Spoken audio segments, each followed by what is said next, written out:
Hi and welcome back to Garden Ninja. Now, today's video is all about summer pruning of fruit trees, and in particular I'm going to be focusing in on apples and pears.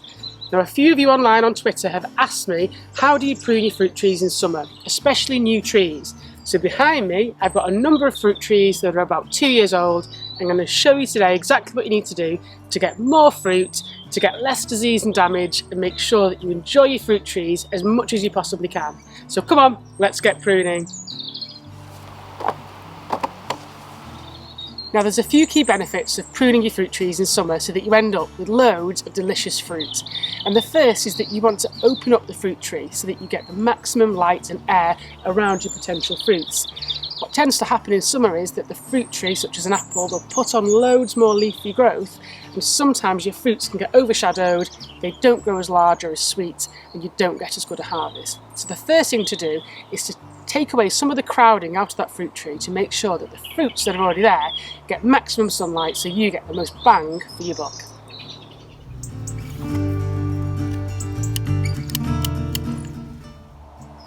To prune your fruit trees, you're going to need a really sharp, clean pair of secateurs, and the cleaner and sharper the better, because what that means is that it reduces damage when you're cutting through the different stems and parts of the fruit tree. If you've got an old pair in the garage that are a bit worse for wear, spend 5 minutes in the kitchen with a metal scourer and clean them up as best you can. Even better is to get a sharpening block and to make sure that the razor sharp. So if you look after your tools will look after you. I'm going to be using this pair of runaway secateurs here on my fruit tree pruning.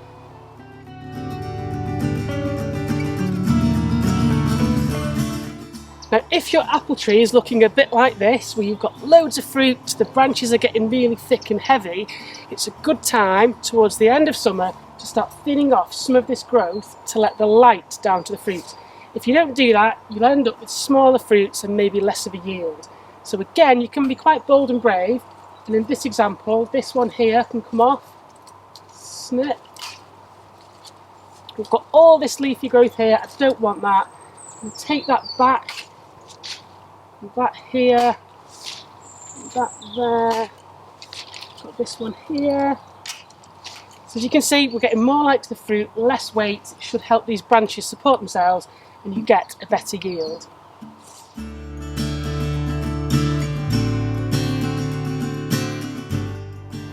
Now, during the summer months, you may have noticed some of your fruit trees, like this plum behind me, put on loads and loads of new growth. And there's stems flying out everywhere, loads of green shoots. And you may think, brilliant, I'm going to get loads of fruit. But chances are that it's put all that energy into those new shoots and it won't be putting it into spurs or buds that actually make the fruit. So in the summer, what we want to do, in particular with the plum tree, which you can only prune in the summer, you want to take back some of this leafy growth so that you're forcing the tree to put its energy into creating buds and fruits, because that survival mechanism is going to kick in. If you left it like this, the tree's going to get bigger and bigger, but the chances of getting fruit are probably going to get smaller and smaller because it's quite content to put on leafy growth. We want to give it a little bit of a shock and a bit of a nudge and say, come on, give me some plums. And I'm just going to work my way around the tree, standing back, taking bits off, standing back again. There's no race, it's not a sprint, it's a marathon, and you're trying to give it almost an open goblet shape and make sure that you're taking back some of this growth so that you get those buds. So this one here is probably the leader, but it's way too tall. So I'm going to take that back. There's a bud just there. There we go. And then start to work on the framework. This one here is way too big. Just get it back to there. Same with this one.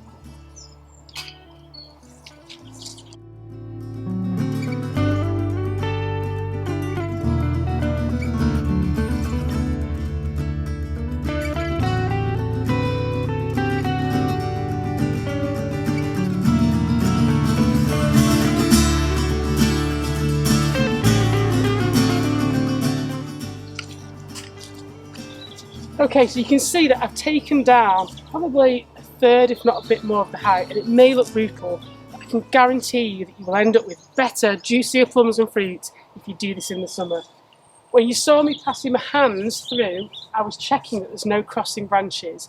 And a good tip is that if you can push your hand through different angles, then you've pruned it correctly. If you keep smashing into things, then you probably need to take a few more out. But as I said, take your time, stand back, be bold, be brave, and if it all goes a bit pear-shaped, you can always recover it next year.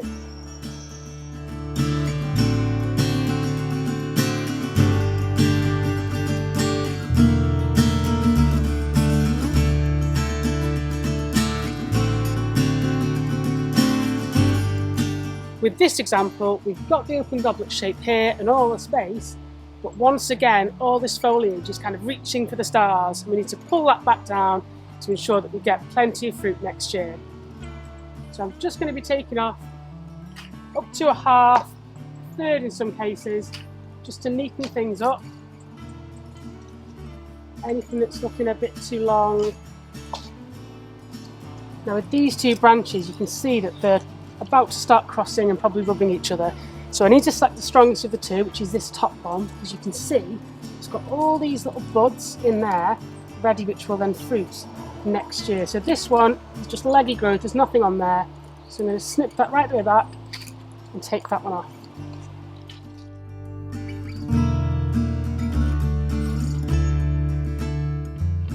And again, this one here is rubbing up and pushing through these branches, so we need to remove that one. And we've got all this space now here.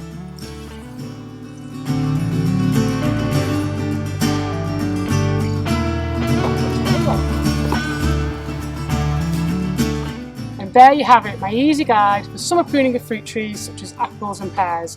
If you've liked this video, why not subscribe to my YouTube channel where there are loads more garden design hints, tips and hacks. But for now, I'm going to take these inside and make an apple pie. I've been Garden Ninja, happy gardening. Come on, Barry.